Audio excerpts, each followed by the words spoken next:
Hello, everyone, and welcome to the Infinite Harmony Podcast. I'm your host, Jackie Dragon, and over the next 3 episodes, we're going to be talking about Gaia, a name that's come to represent the felt sense that the Earth, our planet, is in fact alive in the deepest sense. We've begun to explore the implications of Earth having its own intelligence and consciousness, and what that means for us as a species in previous episodes. So if you haven't listened to the previous 3 podcasts, feel free to pause and start from the top to get caught up. Or just come along for the ride, and you will certainly catch on. These episodes in particular are not setting out to prove anything, but the belief of our Earth as a living being is at the heart of what we practice here at the Church of Infinite Harmony. You know, it's how we roll.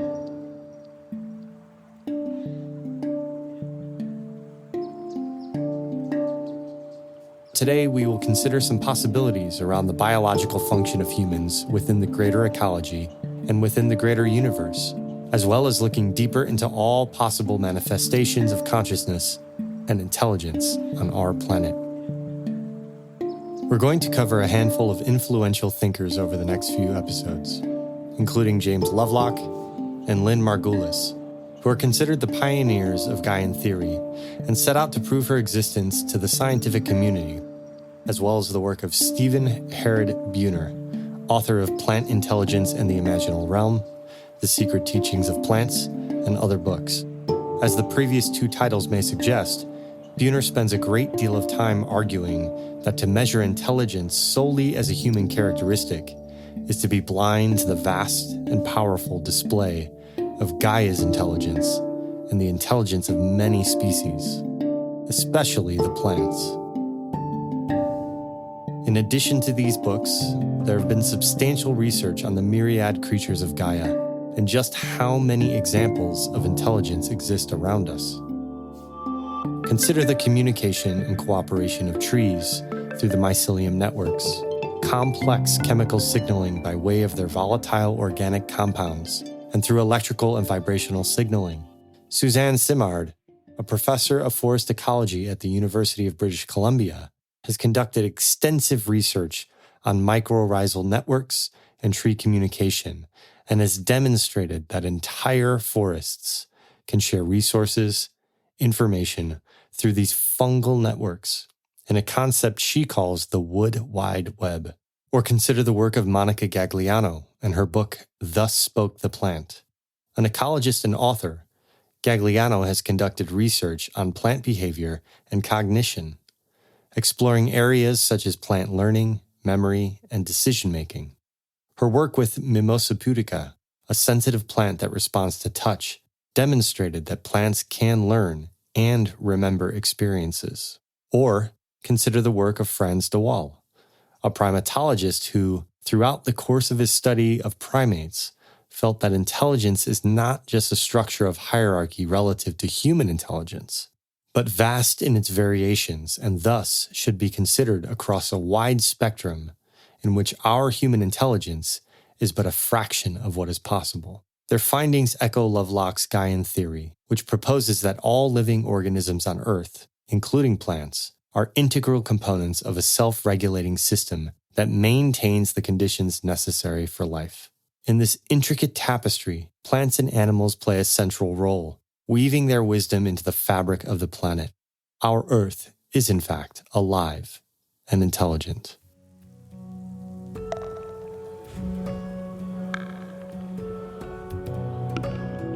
But beyond a biological function, we hope over the next few episodes to convey a connection to the spirit of the Earth as being inseparable from our spirit, and that our evolution as a species to something beyond arguing monkeys is intricately woven into how we treat our home, our Mother Earth.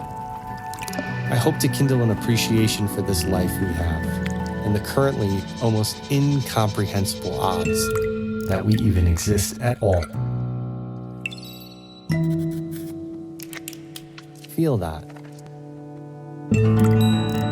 Feel what rests under your feet right now, holding you, protecting you from the vastness of space. the ground that binds us to a shimmering blue orb of life among an unfathomable void of endless darkness.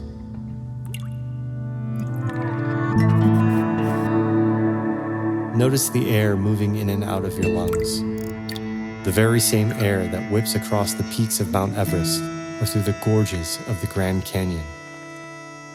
If you're in a vehicle or an office or holding a phone,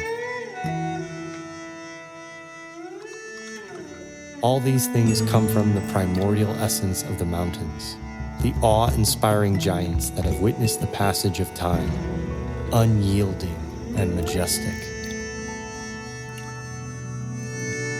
Feel the water on your tongue, or the water in your body, which is certain to have been a drop of vastness in our oceans. Each wave a breath of enduring presence and boundless generosity. The heart that beats in your chest faithfully, like the turning of the seasons, like the willingness of every seed to sprout so that we may eat and life may continue. All of it comes from the earth. All that we are has been on this planet since its inception. Every atom, every molecule, every spark of hope for this miracle we call life.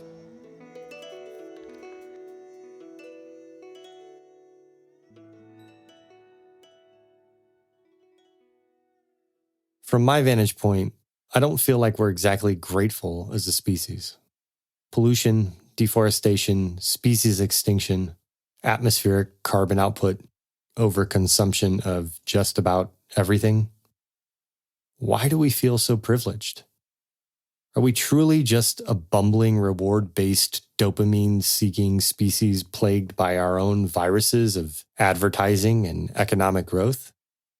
Is it just inertia? Conspiracies of the powerful? Or have we just yet to awaken to the nature of what we truly are, of the infinite possibilities and potentials of our rare and beautiful self-reflective consciousness? Apple may very well plan the obsolescence of my iPhone, but there is no Earth 2 out there to buy if ours stops working for us. For the Church of Infinite Harmony, the worship of life itself, of Earth and all its inhabitants, of the miracle that is our existence, is perhaps the key to unlocking the gate to our harmonic residence beyond our petty squabbles for power and resources. It offers the promise of heaven, right here, among a choir of angelic redwoods and sequoias, of orcas and eagles, of oceans and towering mountains. It offers generations of peace and prosperity, innovation and evolution, and maps the road to someday becoming the interplanetary species we are destined to be. All this and more today on the Infinite Harmony podcast.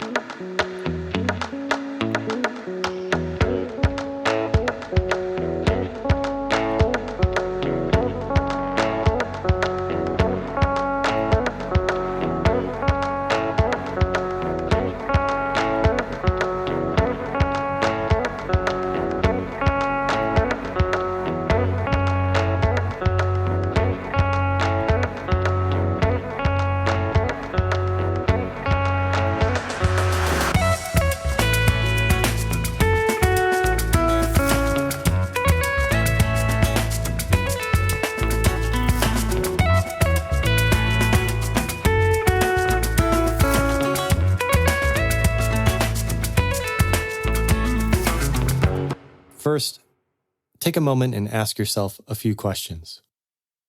What is consciousness?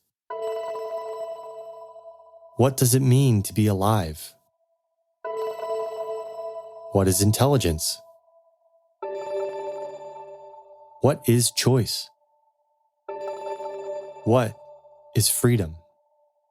We certainly can't debate the idea of a living Gaia or a conscious Gaia without defining for ourselves just what these terms mean, specifically to be alive.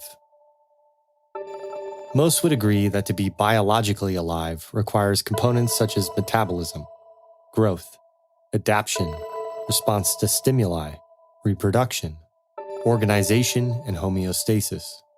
But as we will discover throughout this discussion and others, such definitions are not easy to come by, and they're not infallible. When we look carefully, we find that the lines blur. It was this very definition of what it means to be alive that brought James Lovelock to his Gaian hypothesis in the 1960s. First, how did we arrive at the name Gaia? Like many enduring mythical legends of the 20th century, we can thank the Greeks. Gaia was Earth manifest, the ancestral mother.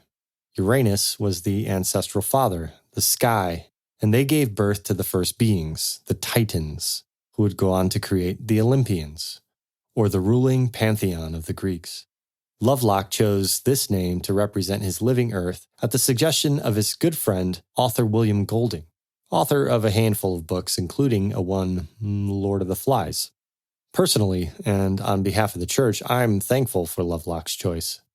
Looking at Earth through the lens of the ancestral mother is the medicine we need here in the 21st century. I mean, Gaia literally birthed us all into existence. Every bacteria, insect, plankton, mammal, rock. The original substrate of the newly formed planet has been long since buried by the molten alchemy of her own blood spewing forth, from which arose the mountains and the seas and all things. Her only ask, perhaps, is that we live and die, and return that which she gave back to the soil, so that new life might spring. For me, it's easy to see. Right now, I'm recording notes for this episode just 10 miles from the Avenue of the Giants, one of the most beautiful and endangered ecosystems in the world, the home of the redwoods. Even today, activists are having to fight the U.S. government to stop logging old-growth forests on public land. The Biden administration in 2023 made a log of the estimated remaining acreage of these forests, but has yet to declare them protected. Standing among these giants, I am awed. Their scale is beyond anything that seems even earthly, as if Gaia's Titan children are still here, growing at a scale of time imperceptible to us. They are older than the formation of this country and its colonists. They are as old as Rome. Going back 7 generations of redwoods means going back to a continent void of humans. I can't fathom what it would be like for the first humans to see these behemoths. To see first the gnarled roots like ancient serpents, eyes gazing up to the great crown, piercing the heavens, its bark rugged and scarred. One could only feel reverence. One could only have fallen to their knees, having beheld a god of such magnitude.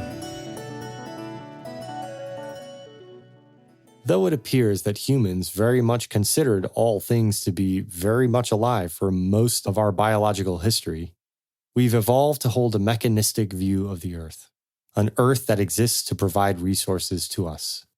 This, of course, is the thinking system that gave rise to the Anthropocene, and we are all a part of it. I observe myself fall prey to the decoupled existence of the West all the time. My own personal quest for Gaia is part of this tale, too. I awaken every day, ready to do away with belief and succumb to the feeling of it, the aliveness of it, for the smell of flowers to awaken my sense of season, for the wind to tell the tale of coming rains, to know the health of the desert by the look of the coyote's scat, to see the signs of a dying oak long before the leaves turn, to commune with Datura and walk between the veil. Earth feels very much alive in her own right. It's that feeling that I will chase on this walk. The awareness, what Buhner calls the metaphysical background of the world. It's what's brought me here. But what brought Lovelock to Gaia? Oddly enough, it was not Earth, but Mars. See, as a scientist, he was part of a team who would be responsible for determining if Mars had life, or was capable of sustaining it. Through his research, Lovelock realized after a year or so that a more fundamental question was, if they did find life on Mars, would they even know it? Another way to say it is, can we assume that Martian life would be recognizable to us here on Earth? Or might it take on an entirely different and unrecognizable form? He asked the question, what is life, and how should it be recognized? The answer was not forthcoming. Remember, this was the 1960s. Lovelock playfully writes that there was plenty of data on what most considered living things, but that the matter of life itself was totally ignored. At best, he says, the literature read like a collection of expert reports, as if a group of scientists from another world had taken a television receiver home with them and then reported on it. The chemist said it was made of wood and glass and metal. The physicist said it radiated heat and light. Well, the engineer said the support wheels were too small and in the wrong place for it to run smoothly on a flat surface. But nobody said what it was. Lovelock was observing that science had divided itself into so many separate disciplines, a victim to its own reductive logic, that the subject of life was too far up the complexity scale. This led, with the help of his peers, in establishing methods of life detection, which ultimately led to the hypothesis that the Earth's atmosphere is actively maintained and regulated by life on the surface. Actively maintained and regulated. This is where it all began. He was beginning to see that everything on Earth was working together to maintain an equilibrium. Lovelock was the first to realize that the Earth is working to regulate our atmosphere, to maintain temperature boundaries that happen to be sustainable for life in the biosphere. This would not be worthy of note, except the sun, since the dawn of life, is 25% brighter than it was 3.5 million years ago. Gaia must have somehow accounted for this change in energy intake. Now, why would a mechanistic planet regulate its temperature? How would individual components of life all respond in a way that is coherent and mutually beneficial to everything without some innate awareness?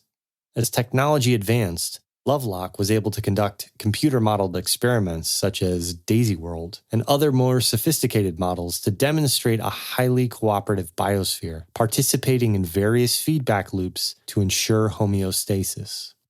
Another way to say it, the planet seemed to be practicing coherence. What is consciousness? What is the anima that drives everything? Do the rocks have a role? I mean, are they alive too? Yeah. I mean, hey, why not, right? If we look to a book titled Animate Earth by Stephen Harding, we see yet another layer.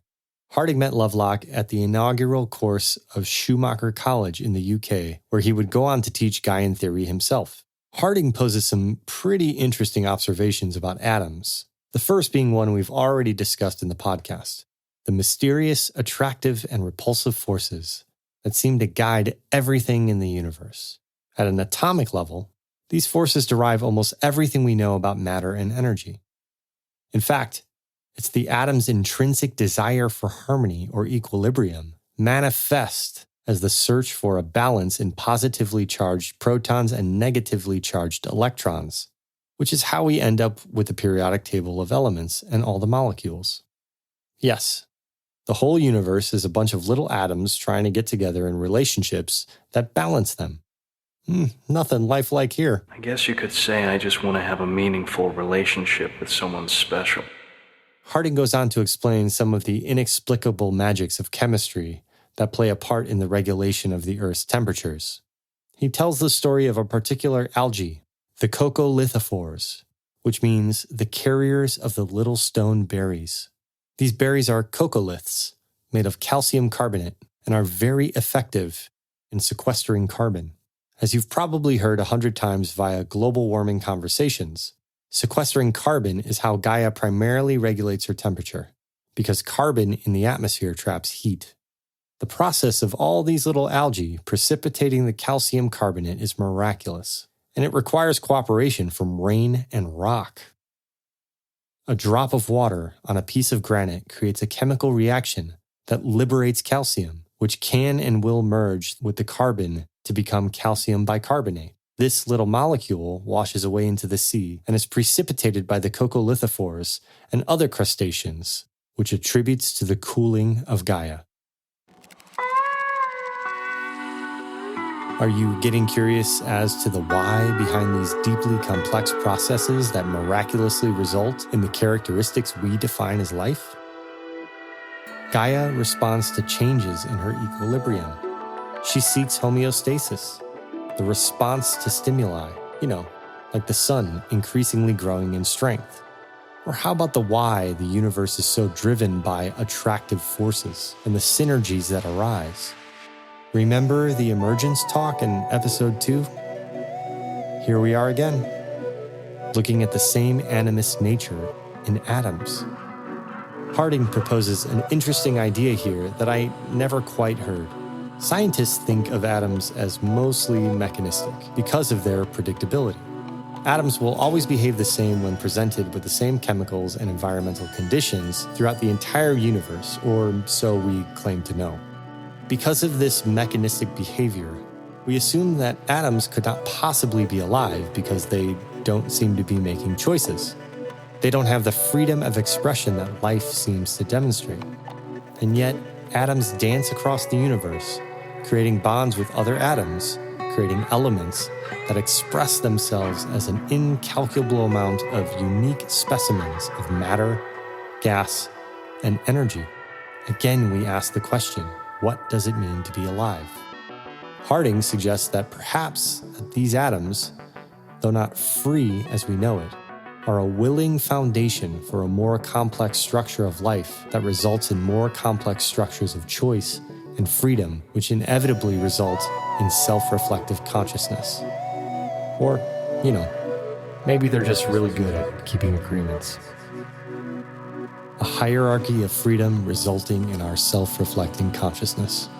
If there is a hierarchy to the degrees of freedom we have and spontaneity we are capable of, with atoms having little degree of freedom and plants having a little less and mammals having more and humans having quite a bit, though arguably not as much as birds, then where is Gaia? It's worth a note here to look at the word hierarchy. In Stephen Jenkinson's book, Come of Age, a book wrought with lessons in etymology, hierarchy is made from the Greek her, or higher, which means of sacred things, and arche, which means beginning or foundation, or, as Jenkinson says, regarding how everything commenced. To me, the hierarchy of consciousness, if there is such a thing, speaks to that which is sacred and laying a foundation for what is to come. The first building block of life being held in the highest regard, and each subsequent iteration paying respect to all that which came before it. The hierarchy of life becomes the cause of sacrosanct down the line, from human to plant to atom to the very space in between.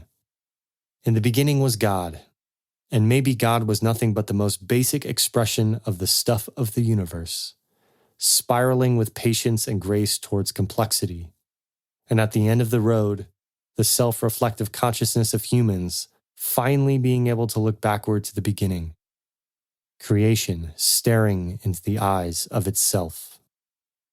Without the relationships that atoms engage in, the hierarchy of complexity that leads to the human species does not exist.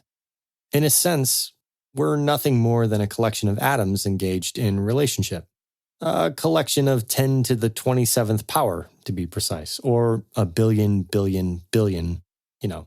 give or take a billion. But as these atoms merge into more complex structures, from molecules to water to rivers to oceans, so change their complexity. So changes their spontaneity and predictability. It seems the more complex the system, the far less predictability it has, and the far more alive it looks and feels. Remember Carse? To be alive is to be spontaneous. To be alive is to be surprised. To be spontaneous is to respond. To be alive is to be free. Is nature alive? If you think about it, nature is far more spontaneous than we are.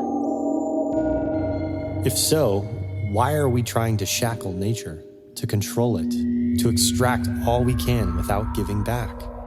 To understand just how alive Gaia truly is, to understand what Lovelock, Buhner, and many others are trying to tell us, what the Church of Infinite Harmony accepts as reality, we must understand our relationship to nature and how we are, in fact, the ones whose aliveness is questionable.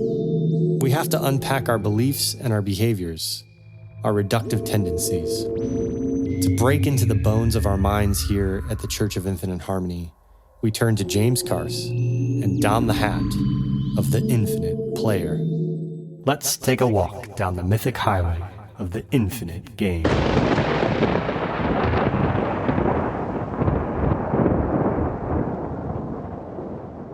We control nature for societal reasons. We do. We control nature so that we may live predictable lives, so that we know where our food comes from, our energy, so we know we are safe from predators. Not very spontaneous, in fact, not very alive of us. We hunt the wolves. We dam the rivers. We insulate ourselves from rain, from bugs, the wind. We plant rows and rows of crops. We factory farm the cows. We build levees against the sea. We try and predict nature's next move, though nature is anything but predictable. Why do we try so hard to predict? Because to predict the moves of our opponents is to be ahead of them, make them easier to control. Prediction is the way of what Carse calls the machine. Just ask ChatGPT, a machine that is learning how to predict the best answer to your question. The machine is predictable. We build them to perform tasks in a way where the outcome is predicted by us. The drill will push the screw into the wood. The car will start and the gas pedal will provide gas to the engine, which will power the wheels and propel me to the store. The crane will lift. The dam will hold the water back. And so on. But why do we control nature? Carse says, in effort to better control each other. The human machines. The machine that drives to work and clocks in at 9 a.m. and is productive to a particular standard for 8 hours. The algorithms that determine our consumption patterns and political beliefs. The algorithms that help us select friends or events, or suggest we need a new shirt or backpack. Sitting in rush hour traffic? Does that feel even remotely natural? Does it feel free? Or like an unproductive, ill-maintained machine? Stop, go, stop, go.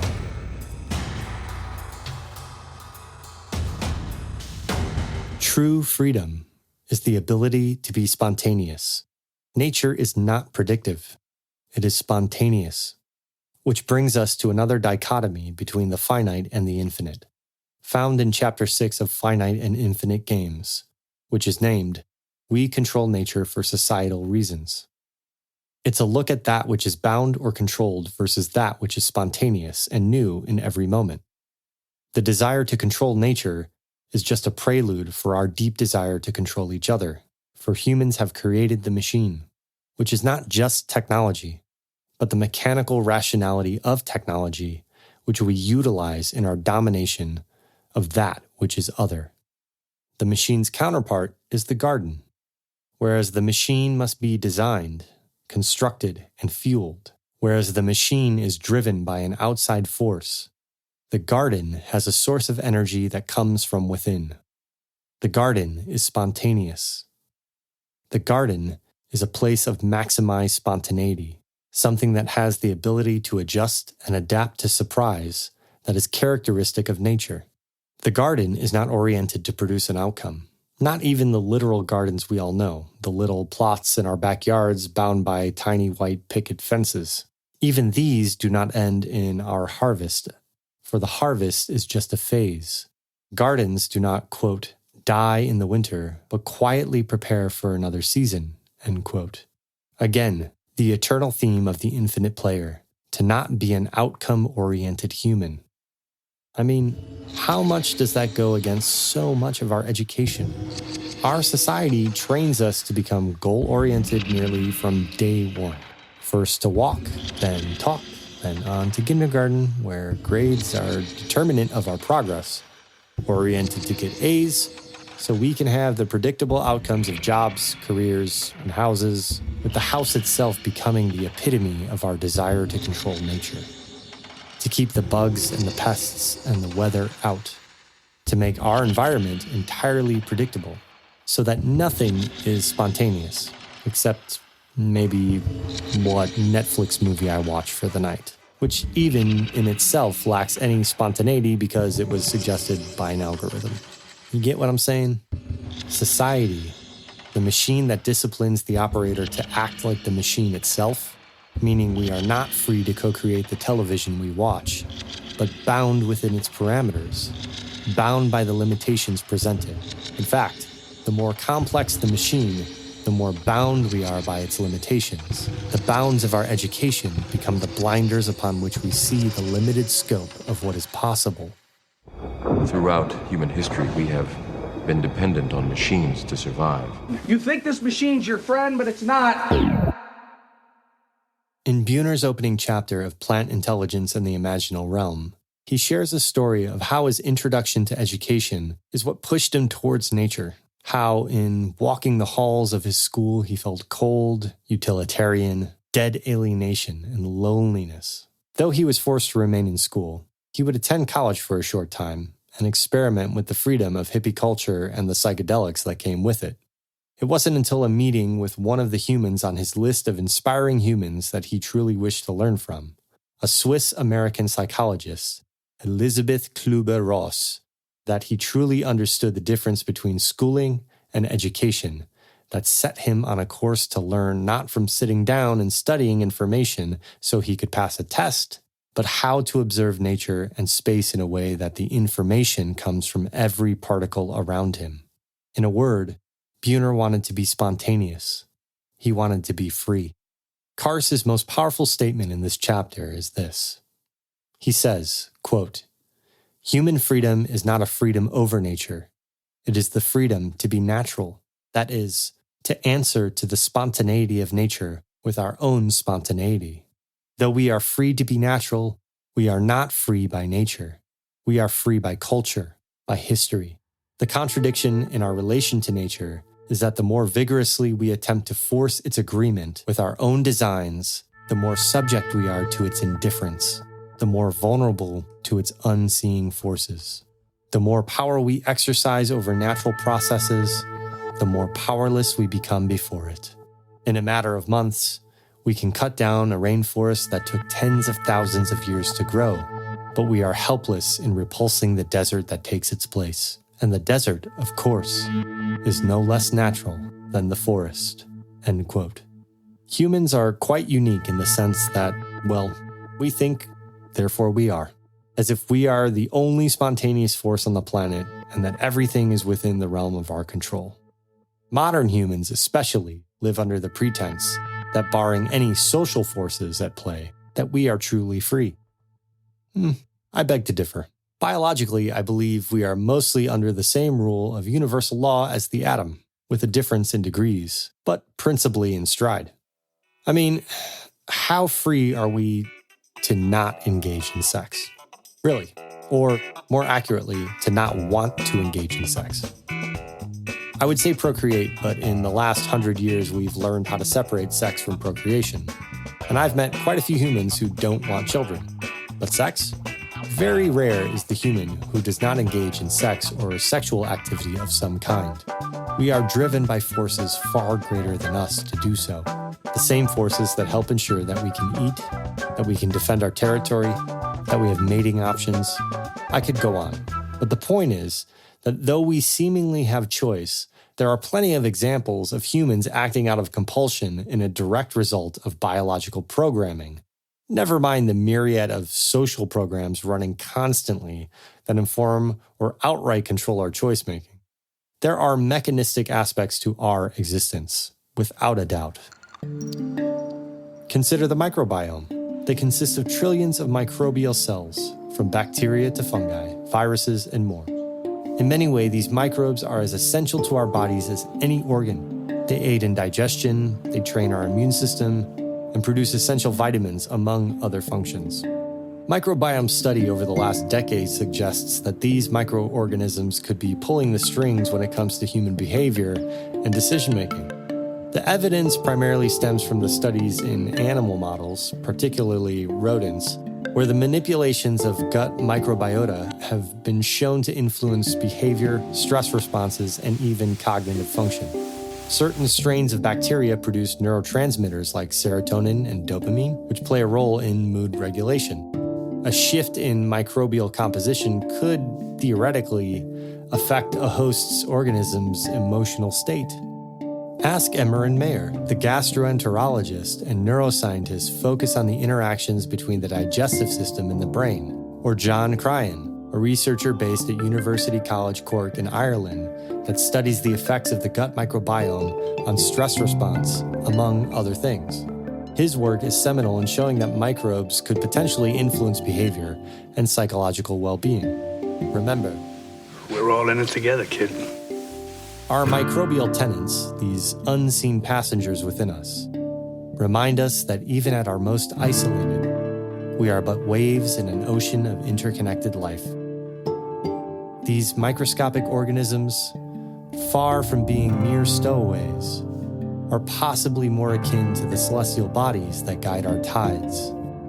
They influence us in ways both subtle and profound.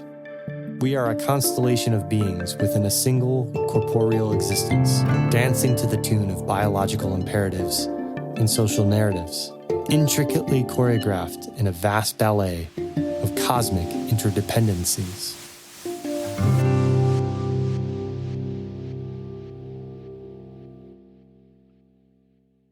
Yet how poignant is it that this interconnectedness so often eludes our conscious understanding?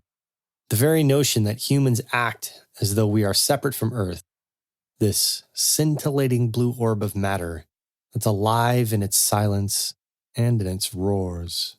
It's a profound dissonance. It's as if we've become like a detached retina, still sensitive to light, yet failing to contribute to the wholeness of the vision. We've allowed the constructed reality of our culture to blur the vividness of our symbiotic relationship with the world. So enmeshed are we in the minutiae of human-made constructs, we forget that we are woven from the same cosmic yarn as every leaf, every drop of water, every gust of wind. Why do humans treat Earth like something separate from them? How did we deem ourselves more important than nature? Now, I understand that most of you listening to this podcast may not feel like you deem yourself more important than nature. But if you've shopped at the Home Depot or got a coffee beverage to go in the last year like I have, then perhaps we can both acknowledge that we can do better. Look in your garbage can at the end of the week at all the waste that cannot be reused. Where will that go? In a landfill, because that's the best we can do right now. Make waste and put it in a landfill. For the infinite player, waste is not a byproduct of what we make. It is what we make. And since we choose to make it, and you and I choose to buy it, we could choose not to make it. But instead, we bury it where we can't see it, where we can hide the consequence of our actions as a society. This is another aspect of the machine. Like everything in nature, it requires power. Something must be consumed to power the machine. Whereas the garden consumes readily available protons, water, the machine requires oil, coal, metal, wood, plastic. A singular consciousness that spawned an entire race of machines. You see, the machine is not separate from nature. It is nature. Gaia cannot be divided against itself. But if we watch with a close eye and a felt sense of being a part of nature, we see just how efficient she is, how all the waste that she creates becomes the food for the next iteration of life. So much that we can't even call it waste. Americans, on the other hand, bury 150 million tons of waste every year. I was selling garbage to garbage men and making cash hand over fist. I asked ChatGPT what that would look like, 150 million tons. And its answer was about 25 square miles at 10 feet high, or 5 Willis Towers in Chicago, which, being a Chicago kid, I appreciated. But back home, most of us still call it the Sears Tower. That's a 1,500-foot skyscraper, 110 stories tall. 5 of them, every year, would hold all of America's landfill garbage. So again, ask yourself, am I really doing all I can to harmonize with nature? Our church regularly fills a small dumpster with waste a few times a month. I'm not by any means more enlightened than you in this case. In fact, these sorts of problems are what I keep coming back to all the time. The society we've created has become our nature, and it feels remarkably hard to change. I don't know if it's inertia or momentum, if it's political or cultural. What I do know is that it's systemic. It's coded at this point in our operating software.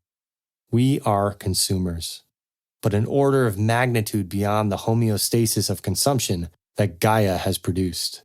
Not much different than a cancer, really. But I don't think that's what we're here for. I'm pretty sure this is all just a misunderstanding, really. I'm pretty certain that we as humans are destined for great things. Destined to continue forward as a species imbued with an insatiable curiosity and a relentless drive to reach beyond the known. We've unfurled our sails and crossed the ocean's expanse by way of the stars and the water's inner secret and plunged into the arcane depths of the subatomic particle, only to find these particles in a cosmic dance, swirling in patterns that mirror the celestial dance of planets and galaxies. The poetry of the microcosm and the macrocosm intertwined, revealing the beauty of patterns scaling up and down the fabric of reality. It's as if nature whispers to us, "You are closer to understanding me." I'm alive, I sing for the world to hear me. I am open, I am free, bless me eternally. Great Mother Earth, Mama Gaia, Great Mother Earth, Great Mother Earth, Mama Gaia, Great Mother Earth.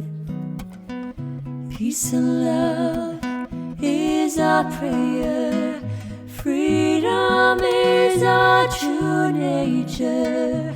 Every moment there's a chance to live in sweet romance with Great Mother Earth, Great Mother, Great Mother Earth. Oh, Great Mother. We have thrust ourselves into the black vacuum of space, propelled by columns of fire and metal, only to glimpse back at our own celestial oasis suspended among the heavens. A blue marble, delicate and teeming with life, a monument to both our insignificance and our boundless potential. As we peer into the swirling canvases of distant nebulas through the looking glass, the nurseries of stars, we realize that we are both creators and the created. We forge elements into steel, carve stone into palaces, and transform pigments into art that stirs the soul. From the cathedrals that reach skyward in a supplication of stone to the electric ecstasy of rock and roll that captures the youthful yearning of a generation, we make our mark. Yet, perhaps most astonishing, is our newfound ability to transmute base matter into systems that think, that process, that come tantalizingly close to understanding themselves. Machines of silicon and pulses of energy that challenge the very notion of what it means to be sentient, to be creative, to be alive. These artifacts, our technology, stand as both a testament and a question. They are the crystallized essence of our culture, the culmination of a millennia of accrued knowledge and aspiration. They also open a door to futures we can scarcely imagine. worlds of synthetic thought, of cosmic artistry, of challenges and triumphs that stretch the very definitions of life and meaning. Man, the stories we have already written, and what sagas yet await us in this unwritten blanket of the cosmos. We are alive, and so is everything around us. There is a metaphysical background to the universe that can be felt and that can feel us. We dance in the ballroom of existence with our planet and all her inhabitants, all very much alive, aware, present, and ready. The universe dares to experience itself through us.